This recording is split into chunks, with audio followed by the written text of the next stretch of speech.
Everyone knows that one friend who keeps canceling plans, always tired, always sick, always maybe next time. But here's the truth, that person isn't avoiding you.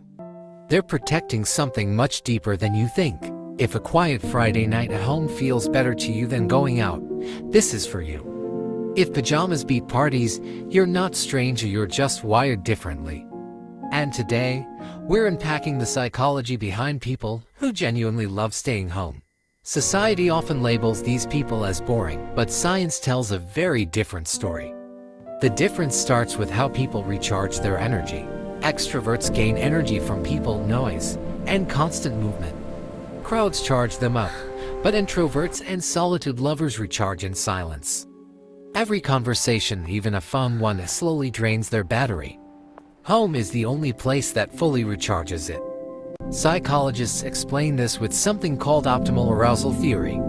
Some nervous systems crave stimulation, others shut down when there's too much of it.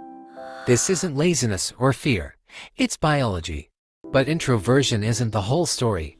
For many people, home represents control.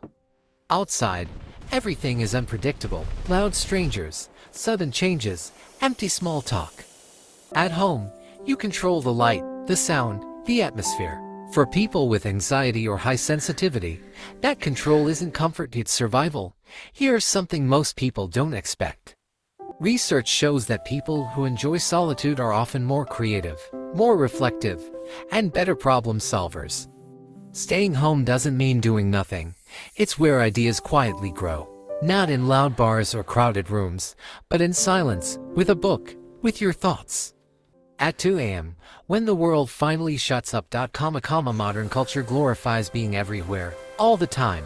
Parties, events, living your best life. But what if your best life looks quieter? Soup, a documentary, and no obligations at all? That's not sadness. That's self-knowledge. Of course, not everyone stays home for healthy reasons. Sometimes it's anxiety. Sometimes it's trauma. Sometimes it's a quiet depression that says, why bother? In those cases, home becomes both a shelter and a prison. So the real question is this: does staying home recharge you, or does leaving feel too heavy? One is peace, the other is hiding. But for those who truly love staying home, they aren't missing out.